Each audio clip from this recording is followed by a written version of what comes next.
Comment êtes-vous devenus... tout d'abord, j'aimerais vous demander si vous avez tous les deux grandi dans des foyers chrétiens. Non, Ah non? non, pas ma première année. Elle est une païenne. Je suis d'origine Réellement? païenne, vraiment. Je pourrais vous raconter une longue histoire et quelquefois je le fais.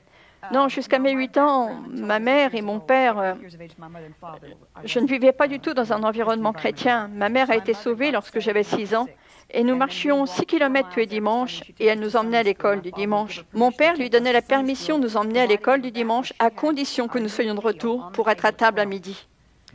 C'est toute l'influence chrétienne que j'ai eue. Puis ma mère a été tuée dans un accident de voiture et ma sœur aînée m'a prise et m'a élevée. Et cela m'a donné l'opportunité de recevoir l'Évangile à 12 Quel ans. âge aviez-vous quand votre mère a été... Presque 9 ans. Et lorsque j'ai eu 12 ans, un évangéliste est venu dans notre église. Et je dis ça avec humour, c'est drôle, mais c'est exactement comme ça que ça s'est passé. Il a prêché un sermon effrayant sur l'enfer et il m'a fait Réellement? tellement peur. À 12 ans, je suis venue devant l'estrade et j'ai eu peur de Dieu à partir de ce moment-là, vous savez, jusqu'à ce que je grandisse et comprenne différemment l'amour de Dieu. Mais après ma conversion, une femme missionnaire est venue dans notre église et elle a demandé à un volontaire de venir. Elle voulait montrer comment les femmes indiennes s'habillaient. Et je me suis toujours portée volontaire pour tout, je le fais toujours. C'est comme ça que je finis toujours par jouer. Vous venez de le faire ce soir. Oui, oui, je l'ai fait ce soir. Et donc je suis montée et elle m'a habillée d'un sari. Et quand elle a eu fini, vous savez, les graines sont puissantes quand elles sont de Dieu. Et elle les a plantées en moi. Et en ce moment, pendant que je parle, des graines sont plantées chez les enfants et les jeunes. Vous savez, il y a des enfants qui regardent. Parfois, les enfants regardent ce programme. Leurs parents peuvent être ivres d'alcool, de marijuana ou d'herbe. Mais cet enfant est assis là, apeuré, désespéré. Et il allume la télé maintenant. Je plante une semence en vous, une semence de l'Évangile, une semence de Jésus, une semence d'amour qui peut changer votre vie. Et cette femme m'a prise dans ses bras et elle m'a dit, « Chérie, ne serait-ce pas merveilleux si plus grande tu étais missionnaire ?» Dès qu'elle l'a dit dans mon cœur, je me suis de nouveau portée volontaire. Et à partir de ce moment-là, je me suis vue comme une missionnaire en Inde. Je voulais construire un orphelinat. Je veux dire que j'ai commencé à rêver à être missionnaire. Et j'ai eu d'autres opportunités dans la vie. Comme j'étais violoniste, j'ai eu l'opportunité de devenir premier violon solo. Mon prof de musique voulait que je sois sa protégée et elle a voulu me payer toute ma scolarité parce que nous étions une famille pauvre. J'ai demandé à ma sœur, que dois-je faire? J'ai eu cette merveilleuse opportunité. Elle m'a dit, bien chérie, tu as juste besoin de prier. Parce que, veux-tu être premier violon solo ou veux-tu être missionnaire? Et je lui ai répondu, je veux être ce que Jésus veut que je sois. Alors j'ai prié et j'ai dû aller le lendemain dire à mon prof de musique, je ne peux pas être premier violon solo. J'aime le violon, mais je veux être une missionnaire. Et elle a commencé à pleurer et j'ai commencé à pleurer. Et elle m'a dit, bien, tu as choisi la meilleure partie de la vie. Elle m'a félicité car elle était catholique et fidèle et elle a pensé que c'était merveilleux tous ces choix que je faisais. J'étais une très bonne élève, j'étais très compétitive et j'ai remporté de nombreux prix. Mais quand j'ai eu 16 ans, les garçons ont commencé à me remarquer plus que je ne le voulais. Je ne suis pas sortie. Ma sœur m'avait toujours dit que l'huile et l'eau ne se mélangent pas, la lumière et l'obscurité non plus. Et tu ne prends pas de mauvais compagnons. Alors elle a juste semé des graines comme ça, donc je n'ai jamais voulu sortir avec des garçons s'ils n'étaient pas chrétiens. Alors j'ai prié quand ces garçons ont continué à vouloir m'emmener ici et là. J'ai prié pour que le Seigneur me donne un ami chrétien avec qui je pourrais aller dans des endroits, aller à l'église, au rassemblement de jeunesse CA, être vus ensemble afin que ces garçons me laissent tranquille.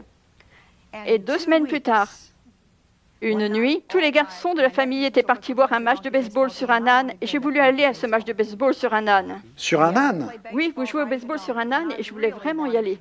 Cela se passe où? Dans Los Banos.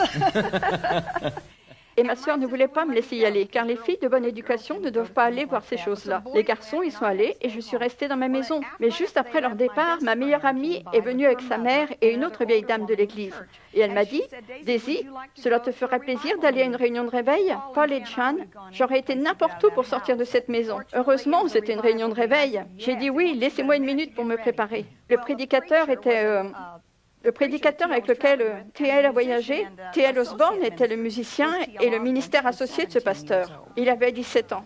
Nous nous sommes rencontrés à cette réunion de réveil. Il m'a remarqué. Je trouvais que c'était magnifique qu'il jouait du piano. Je précise que je n'avais pas du tout l'idée d'une romance en tête. Oh, tu avais un pensée quand tu m'as vu? Oh, je parle quand je suis entrée. Je suis toujours amoureuse quand je te vois. Ok, on attend. J'avais 16 ans, il en avait 17, et j'arrivais dans une réunion de réveil. Ok, on attend un peu. Revenons sur le sujet. Je pense que cela va devenir intéressant à partir de ce moment-là. Revenons à vos débuts, Thiel. Vous êtes né dans un foyer chrétien? Avez-vous grandi avec l'amour de Dieu et des parents chrétiens? À Oklahoma, nous étions 13 enfants dans une ferme vraiment pauvre. Vraiment? J'étais le 7e garçon. J'étais l'avant-dernier de ces 13 enfants. Nous étions très pauvres. J'ai appris plus tard que mon père était prédicateur, sorte de missionnaire en Oklahoma. Il était descendu du Missouri, dans cette partie très pauvre d'Oklahoma. Mais au moment où je suis arrivé, je me souviens, j'avais environ 6 ans, beaucoup de choses. Et lui, certaines personnes à Tulsa, des gens riches qui possédaient une grande ranch, avaient visiblement repéré mon père et ses 7 garçons. Il peut faire beaucoup de bon travail. Il avait besoin d'aide? Et mon père, je suppose qu'il a toujours été pauvre. Il a vu ça comme une opportunité de faire quelque chose. Et ainsi, il est devenu il a géré ce grand ranch, cette grande ferme. Nous avions environ 1500 hectares. Puis la crise de 1929 est venue et tout a mal tourné. Je suppose que mon père s'est éloigné de Dieu durant ces années. Il était si occupé, impliqué. Je regarde en arrière comme... maintenant, je peux le comprendre. Mais avant, je n'ai pas compris. Je ne savais rien au sujet de Dieu. Ma famille était respectueuse. Je ne les ai jamais entendus prier. Aucune bénédiction n'a été demandée. Ils n'ont jamais rendu grâce pour la nourriture que nous avons mangée. Je ne les ai jamais entendus prier la nuit. Mais la Bible était toujours dans notre salon. Mon père et ma mère lisaient beaucoup la Bible. Vous alliez à l'église? Ils étaient très respectueux, mais nous n'allions jamais à l'église. Vous n'alliez jamais à l'église? Mon frère Lanny, un de mes frères, est allé dans une église. Mon père était d'origine baptiste et il appelait ces gens-là une bande de Holy Roller. C'est un mot bizarre que je n'avais jamais entendu avant. Mais il y est allé et a été sauvé. Il était très méchant. Il a été sauvé. Il était grossier, mais il a été sauvé. Il y est retourné. Et il a reçu ce qu'il appelait le baptême du Saint-Esprit. C'est votre frère? Mon frère. Et il est rentré à la maison en parlant une langue bizarre. Vraiment? Une belle langue. Durant 3 jours et 3 nuits, il ne pouvait pas parler anglais. Et mon père était vraiment sûr qu'il était devenu fou. Ok. Et nous ne savions pas quoi faire. Mais j'étais le suivant. L'année, quand finalement il a pu parler anglais, j'ai vu le changement dans sa vie. Il m'a demandé si j'aimerais y aller. Et je voulais y aller. J'ai trouvé Jésus la première nuit où j'y suis allé. Et quelques semaines plus tard, j'ai fait cette expérience. Je suis revenu à la maison parlant en langue et je ne pouvais pas arrêter. Wow, c'était chaud avec mon père aussi. Mais voilà, c'était le commencement. Vous souvenez-vous qui était l'évangéliste qui était à cette réunion? Les frères Sutton, ils étaient 5 frères. Quand mon frère a été sauvé, et puis il y a une femme qui s'appelait Madame Crothers. Oh, je connais ce nom. Qui m'a conduit à Christ. Et wow, c'était le commencement. Et puis j'ai persévéré au travers des épreuves de la ferme, en suivant mulets mouchetés. Oh, je sais ce que sont les bardanes. Je sais ce que sont les sillons. Et les aoutas? Ah, les aoutas. Oh, je voulais me gratter. Frotter du pétrole pour que les démangeaisons arrêtent. Oh, je sais tout à ce sujet. Oh oui, je connais cette partie du monde. Je suis allé dans la campagne. J'ai marché 8 kilomètres et j'ai trouvé ma sœur et son mari. Ma sœur, qui est prédicateur depuis longtemps, lorsque je suis arrivé chez eux, elle ne connaissait pas Jésus. J'ai planté la semence de l'Évangile en eux. Ils ont été sauvés juste après ma visite. Et puis plus tard, ils ont vécu près de chez nous et ils m'ont aidé à aller à l'église. Je n'aurais pas pu aller à l'église. Mon père, il ne disait pas que je ne pouvais pas y aller, mais je n'avais aucun moyen d'y aller. J'aurais dû marcher, c'était à 5 kilomètres. Quel âge as-tu? Quel âge avais-tu à ce moment-là? J'avais 13, 14, 15 ans. Et puis un prédicateur est venu dans le quartier. Je le connaissais. C'était un merveilleux homme de Dieu, le révérend Ernest Dillard. Et il voulait que je joue de la musique pour lui. Il m'a pris avec lui et ça a lancé mon ministère. Il m'a amené en Californie. J'ai trouvé cette jeune femme. Wow, je suis juste heureux depuis. Ok, maintenant il doit y avoir ce moment magique. Oh, il a eu lieu. Je me souviens de la première fois où j'ai posé mes yeux sur elle. Je veux dire, son petit nez relevé, elle portait une robe rouge cette nuit-là. Oui, j'en avais une. Dans une réunion de réveil, son père prêchait à Rapid City, dans le Dakota du Sud, et je l'ai vu. Il y a eu un coup de foudre. Était-ce le coup de foudre entre toi et Thiel? Certain. Ça l'était, mais je ne savais pas ce que c'était, parce que je n'osais pas. Je veux dire que j'étais une fille de la campagne. Je n'osais pas espérer que cet homme était amoureux de moi. Je ne pensais pas à cela, parce que je ne pensais pas au mariage. Mais je me suis souvenu de ma prière que j'avais faite d'avoir un ami chrétien avec lequel je pourrais être pour que ces garçons me laissent tranquille. Mais je ne savais pas à quelle vitesse il allait avancer. Et il m'a demandé si j'allais à la réunion de jeunesse CA. Je n'avais pas prévu d'y aller, mais tout de suite j'ai dit oui, je vais à la réunion de jeunesse CA. Puis j'ai besoin de trouver un moyen pour y aller, parce que vous voyez, nous n'avions pas de voiture à cette époque, et je devais trouver un moyen. C'était la foi en action. Tout le monde devait prendre courage. Paul vient de signer un chèque sans savoir comment il va honorer, mais nous le découvrirons plus tard. Oh, il m'a dit où il allait être. Il allait être à Atwater, et ce n'était pas si loin de Los Banos. Mais je devais trouver une solution avec des gens dans l'église, et j'ai trouvé un diacre dans l'église et sa fille. Il y allait, alors j'y suis allée avec eux. Ok, alors tu as réussi Je à... me suis rendue là-bas, c'était la première fois que réellement nous avions une conversation privée. Eh bien lui, la première chose qu'il m'a demandé, c'est si j'avais un petit ami, parce que je suis venue. Je n'ai pas eu le temps de faire n'importe quoi. Vous êtes déjà sur le bon chemin pour devenir un évangéliste. Après que j'y suis allée cette première nuit, notre président du groupe de jeunesse est venu s'asseoir vers moi. Et il supposait que c'était un rendez-vous, mais ce n'était pas cela. C'était le président du groupe de jeunesse de notre église, et il s'était juste assis à côté de moi. C'était dans les assemblées de Dieu? Oui, Vous parlez de groupe de jeunesse? oui, c'est ça. J'ai dit non, je ne vais avec personne. Et cela a été encourageant pour lui. Et nous nous sommes rencontrés à Haute-Water. Non, c'était à Turlock. Nous sommes allés à la réunion de jeunesse CA parce qu'après le culte, il voulait me voir sur le balcon et je devais retourner à Los Banos. Le balcon? Oui, le balcon, parce que personne n'y montait. Ça devient sérieux. Il voulait me demander si je voulais me marier avec lui. Il m'a dit « Je t'aime, je t'ai aimé la première fois que je t'ai vu. » Et j'ai dit « Oui, je le veux. » Waouh!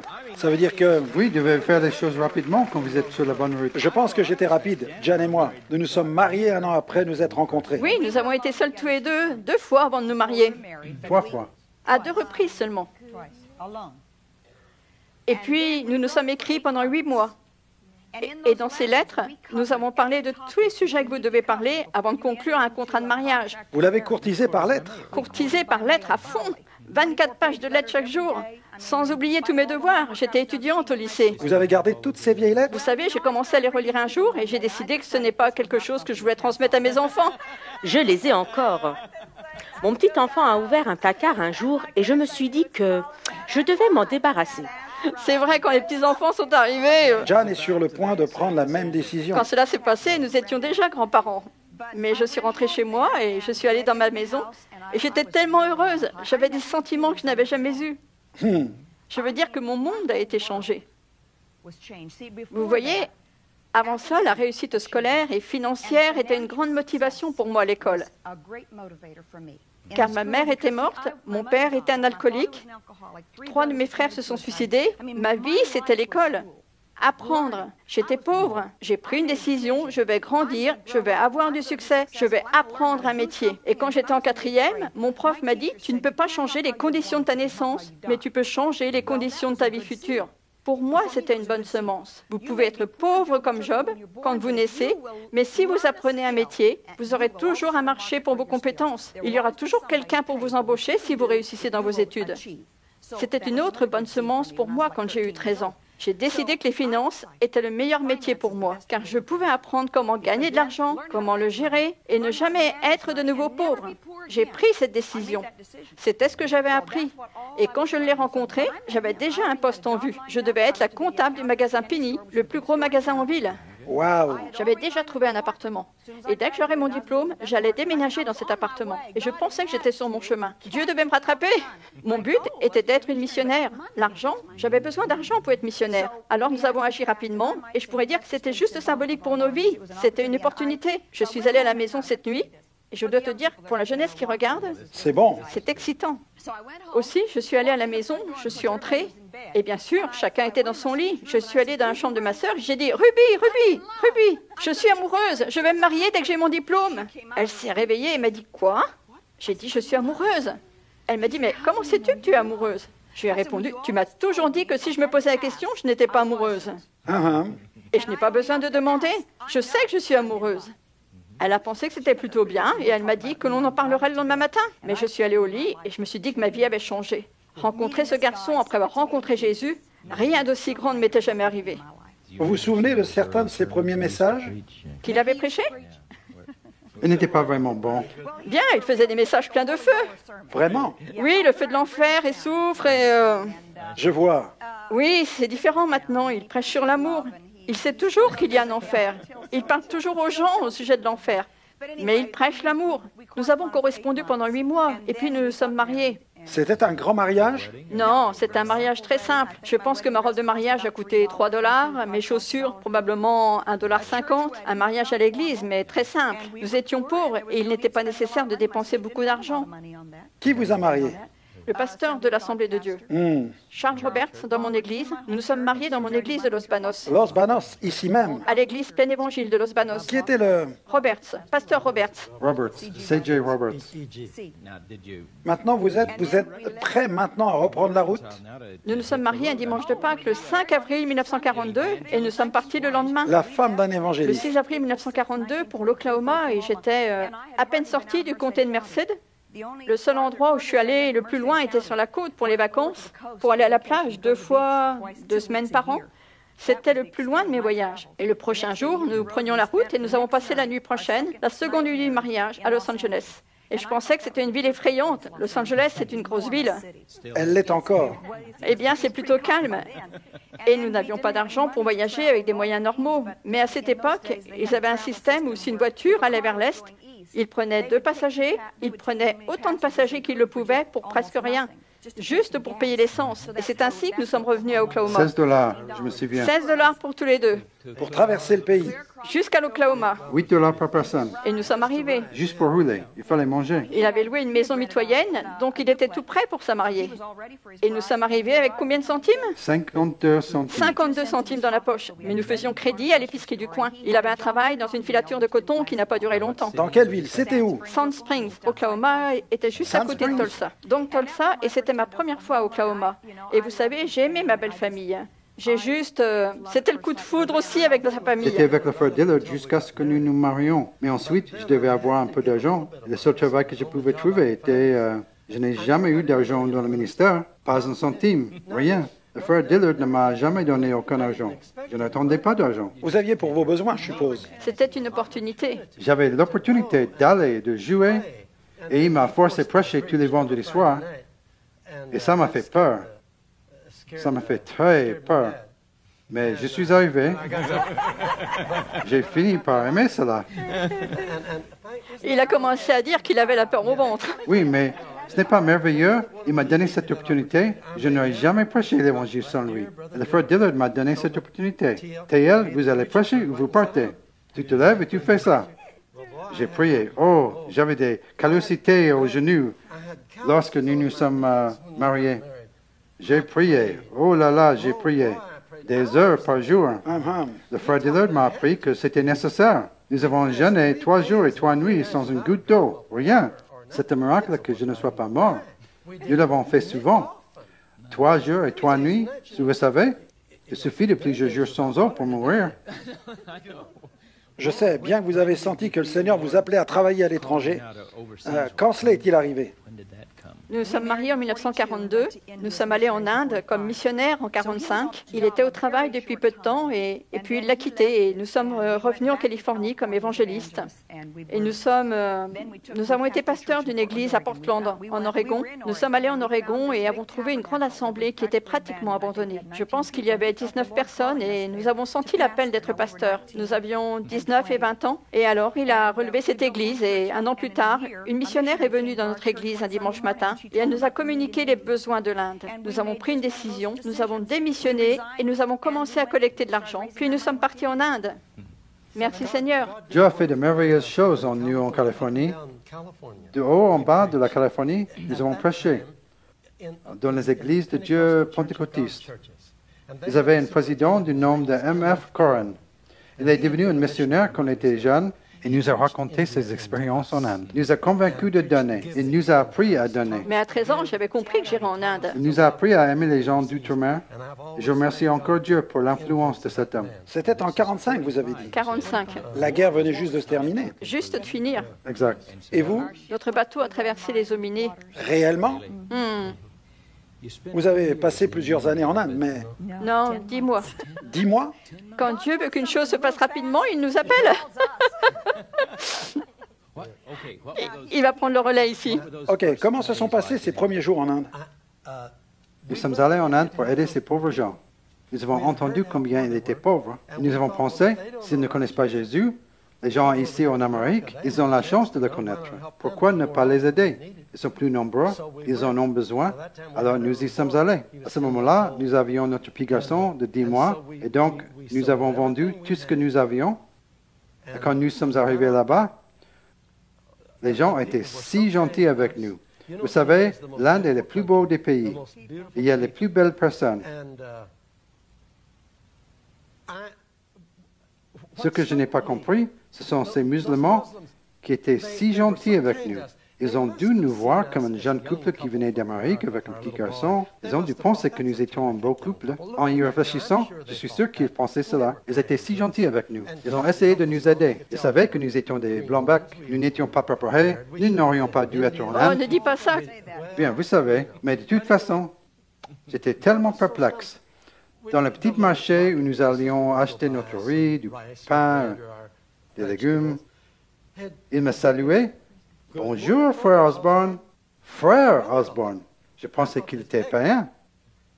Dieu soit loué aujourd'hui. Le Seigneur n'est-il pas bon? Eh bien, je ne m'attendais pas à ce qu'il parlait comme ça. Cela m'a vraiment interpellé. Je ne savais pas quoi faire. Je suis allé là-bas pour convertir ces païens. Ces païens. Et ici, il parle au sujet du même Dieu. J'ai trouvé qu'il adore le même Dieu que nous adorons. Ces musulmans, le Dieu d'Abraham, d'Isaac et de Jacob. Oh oui. Je ne savais pas ça, Paul. Jeune, j'étais abasourdi.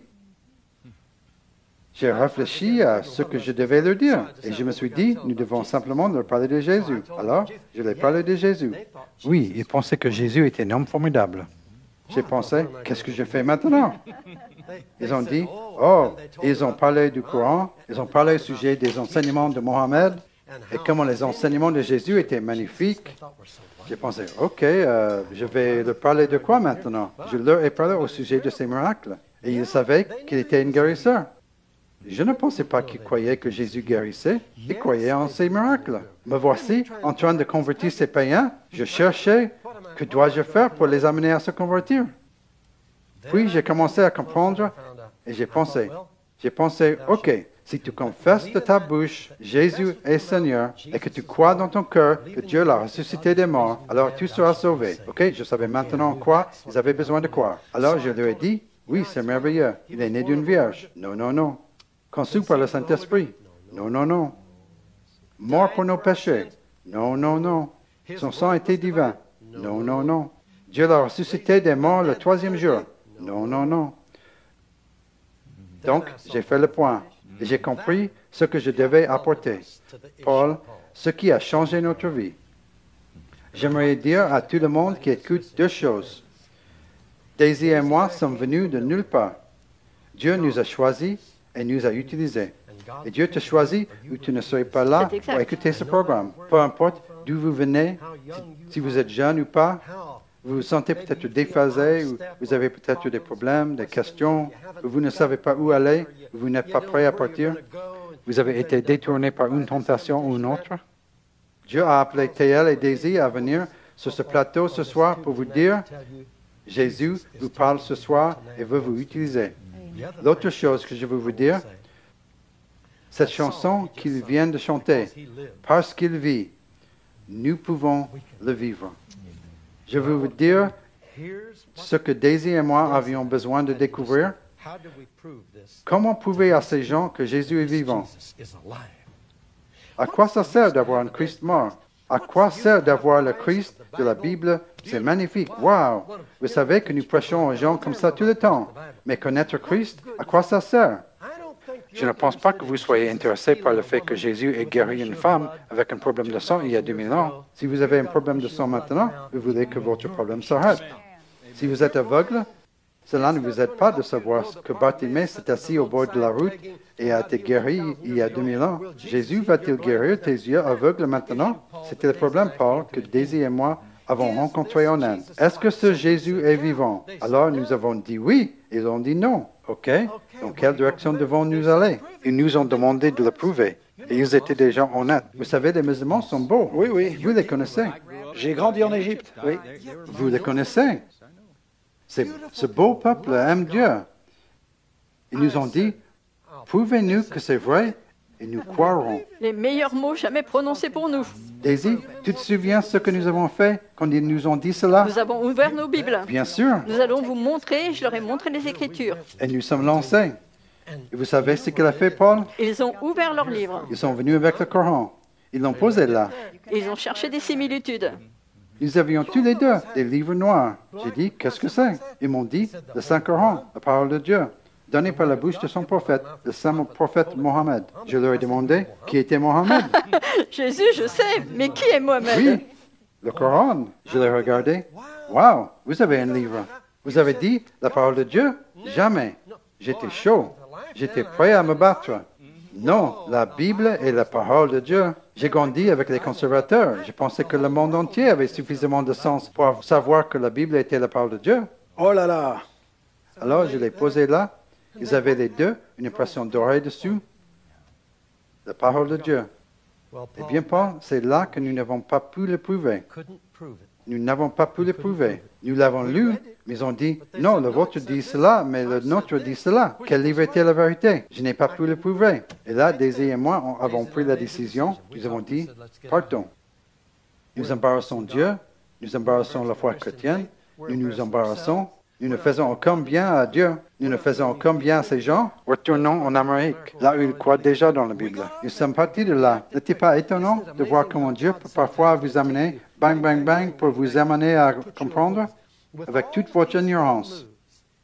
Mais à l'âge de 22 à 23 ans, nous étions devenus plus matures. Nous étions dans l'évangélisation de masse quand nous avions 23 ans. Cela faisait partie de votre formation. Cependant, le Seigneur vous instruisait. Vous n'êtes donc pas passé par une grande université pour en savoir plus sur l'islam. C'est une chose intéressante. Nous étions en Inde à l'époque où Mohamed Mahatma Gandhi dirigeait les masses. Les non-violents. Des rebelles non violents pour expulser les Britanniques. Et c'est là que Dieu a mis en nous l'idée d'atteindre des foules. Où Dieu aurait-il pu nous emmener en 45-46 pour implanter en nous cette idée d'évangélisation de masse? C'est là où des foules se rassemblaient, des foules agitées. C'est pourquoi j'ai dit hier soir, chaque fois que vous voyez une nation en révolution, c'est le moment de semer l'évangile. Parce que leur sol a été labouré et ils sont cultivés, ils sont prêts pour la semence. Et c'est la semence de l'évangile dont ils ont besoin. Donc nous étions en Inde et nous avons vu ces foules et nous nous sommes demandé des années plus tard, comment avons-nous reçu cette idée d'aller vers les foules? Pourquoi n'avions-nous pas pensé aller dans un pays et implanter une petite église? Et des années plus tard, nous avons découvert que c'est là que nous avions reçu cet appel pour les foules. Donc nous étions là à ce moment-là. Et puis nous sommes revenus chez nous, nous avons cherché une réponse. Et nous avons trouvé la réponse. Ok, allons-y. Parce que cela t'a poussé, j'en suis sûr, à rechercher dans la parole, à te mettre à genoux et vers Dieu. Oui. Vous n'avez pas vraiment, vous ne voyez pas de miracle de Dieu en action. Je n'ai jamais vu un miracle. Après que je sois sauvée, j'étais dans une église assemblée de Dieu. Et il priait pour les malades et persévérait sans prendre de médicaments. Et des fois, il mourait. Mais je n'ai jamais vu de miracle. Je veux dire que je n'ai jamais vu un miracle instantané. Aujourd'hui, quand nous disons ces choses, que TL et moi avons dû revenir de l'Inde et avoir une révélation pour découvrir quelle était la réponse, cela semble si étrange, parce qu'aujourd'hui, la vérité est tellement répandue. Mais je crois qu'il y a des gens ce soir qui regardent ce programme et qui ne savent pas. Je veux dire que vous êtes là, juste où TL et moi étions en Inde, Vous avez connu l'Évangile, vous avez grandi dans l'Église, mais vous n'avez jamais vu un miracle. Vous avez besoin d'un miracle. Nous avions besoin d'un miracle. Et alors, nous avons commencé notre recherche. Je sens dans mon esprit en ce moment qu'il y a beaucoup de gens sur le point de... Vous avez raison, ils sont au même point. Ministère, pasteur, évangéliste. C'est exact. Vous aspirez à voir la puissance miraculeuse de Dieu se manifester, mais vous ne le voyez pas encore. C'est exact. Comment allez-vous le découvrir? Et je veux juste revenir sur cette magnifique vidéo que vous avez montrée il y a quelque temps, de vous là-bas. Arthur était si précieux. Et vous en avez déjà parlé avant quand j'étais ici. Nous avons parlé au sujet de ces périodes de jeûne qu'il a eu, et prié pour les gens, et les miracles sont arrivés. Vous voyez, cela fait la différence. Nous n'avons jamais vu ça. Et quand nous sommes rentrés chez nous, nous avons demandé à Dieu. Nous avions eu le message. Quelle est la réponse? Et nous voulions aller voir Amy McPherson, mais elle est morte. Nous n'avons pas pu la voir. Nous voulions aller voir le Dr. Charles Price, ce grand homme de foi. Nous avions amené beaucoup de ces magazines en Inde avec nous. Oui, son magazine Golden Grain. Alors qu'il avait la fièvre typhoïde pendant 6 semaines, je lui lisais Golden Grain. Nous luttions, nous cherchions vraiment la guérison. Nous ne savions pas. Nous sommes allés le voir. Il est mort juste avant qu'il ne revienne de Brooks, en Oregon, pour la fête de l'Évangile des Assemblées de Dieu. Après notre retour d'Inde, nous étions pasteur à McMinnville et je suis allé à l'église. Nous avons prié et jeûné ensemble. Oh Jésus, quelle est la réponse? Nous avons besoin que tu nous aides. Pourquoi avons-nous cette idée d'évangéliser des foules? Et quand Charles Price est mort, je suis allé à l'église et j'ai pleuré et j'ai dit, oh Dieu, qui va atteindre maintenant ces grandes foules? Qui va leur montrer la puissance de Dieu? Je n'avais jamais imaginé que Dieu puisse m'appeler à faire ça. John et Paul, c'est vraiment bizarre. Je ne sais pas pourquoi j'ai tellement pleuré le jour de la mort de Charles Price. Amy McPherson est mort juste avant. Smith Wigglesworth est mort juste avant. Et nous n'avions pu voir aucun d'entre eux. Mon cœur était brisé. Je suis revenu chez nous et puis j'ai dit, Seigneur, je vais aller voir ce grand homme de Dieu. Et l'un après l'autre sont décédés. Nous sommes allés au temple Angélus et nous avons vu toutes les preuves des miracles. Béquilles et appareillages. Il y avait des béquilles et des appareillages et toutes ces preuves dans les vitrines.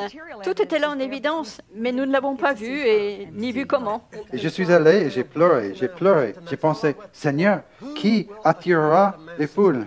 Qui ira vers les foules? Et puis, quelqu'un m'a dit que Hattie Hammond allait prendre la place de Charles Price. Ok, je connais Hammond.